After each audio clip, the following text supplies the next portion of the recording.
It was nearly midnight when the knock came. Not loud. Not urgent. Just 3 soft taps that somehow felt heavier than a fist pounding. I remember freezing on my couch, the TV light flickering across the room, my heart suddenly aware of itself that I wasn't expecting anyone. And in that quiet moment, with the world asleep and my house wrapped in darkness, I had no idea that opening my door would change 2 lives forever. Before we begin, if you enjoy heartfelt stories that remind us of the good still alive in this world, please take a moment to subscribe, like this video, and share your thoughts in the comments. This is Kindness Story Hub, and your support helps us keep these stories going. Now let me tell you what happened that night. I was a single parent living in a small rental house on the edge of town. Nothing fancy. Just enough space for me and my 8-year-old daughter, Emily. Life had been hard for a while. Bills stacked up faster than paychecks, and most nights I fell asleep wondering how long I could keep everything together. That evening had been especially rough. Emily was already asleep, clutching her stuffed bear, while I sat alone trying to stretch my budget one more week. When the knock came, my first instinct was fear.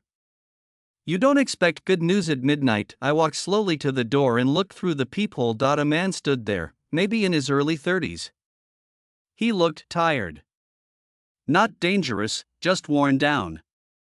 His jacket was thin, his hair damp from the cold rain, and his eyes held a mix of hesitation and hope. I opened the door just a crack. "Can I help you?"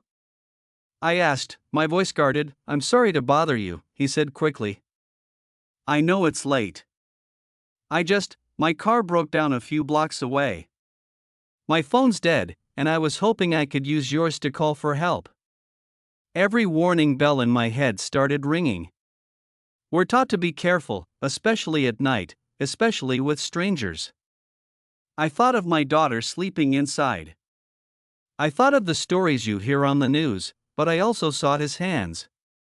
They were shaking. I hesitated, then stepped back and opened the door a little wider. "You can make the call from here," I said, his face softened with relief. "Thank you.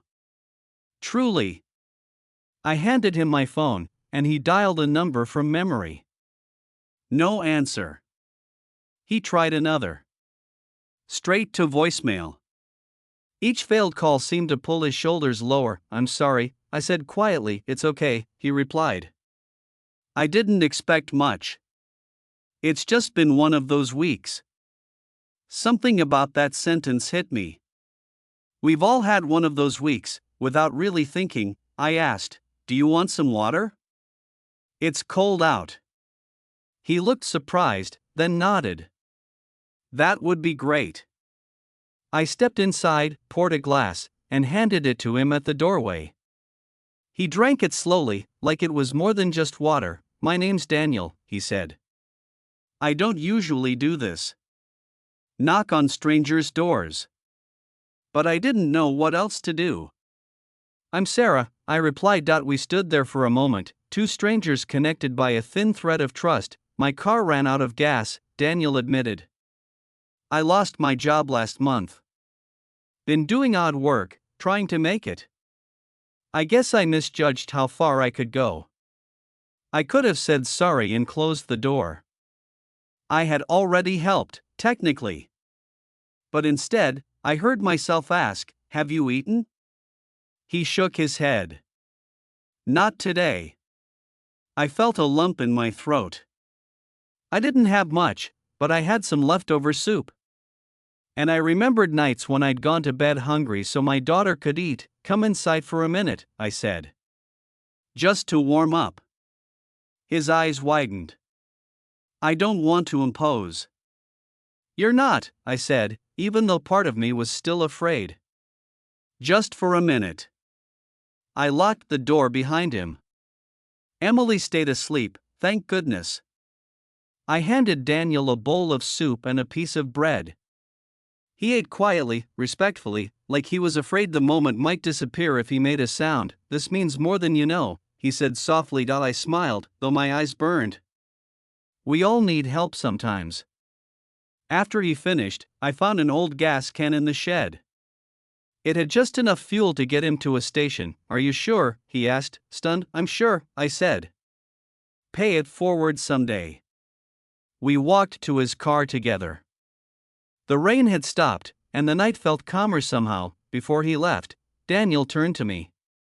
I won't forget this, he said. You didn't have to help me. But you did.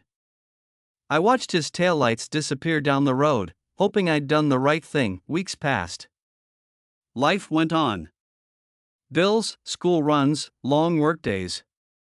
That night slowly faded into a memory I carried quietly, like a small candle of hope. Then one afternoon, my car wouldn't start. I was stuck in a grocery store parking lot, Emily beside me, holding back tears because she knew I was stressed. I tried calling for help. No answer. My bank account was nearly empty, and then someone knocked on my window. It was Daniel. For a second, I thought I was imagining things. Sarah, he said, smiling wide. I can't believe it's you. He explained that he'd gotten a steady job 2 weeks after that night. He recognized my car from the neighborhood. Pop the hood, he said. I can take a look. Within minutes, he had the problem fixed. Something small. Something I couldn't afford to fix at the shop. I laughed and cried at the same time. I told you I wouldn't forget, he said. Before he left, he handed Emily a small toy from his pocket. For being brave, he said. That night, as I tucked my daughter into bed, she asked, Mom, was that the man from the door? Yes, I said. She smiled. I'm glad you helped him. Me too, because kindness doesn't always come back the way we expect. But it always comes back as something. Sometimes it comes as help when you're stuck. Sometimes as hope when you're tired. And sometimes, it comes as the quiet knowledge that the world is a little better because you chose to care. So the next time there's a knock at your door, literal or not, remember this. You don't have to save the world. You just have to open your heart a little. You never know whose life you might change. Or how they might change yours.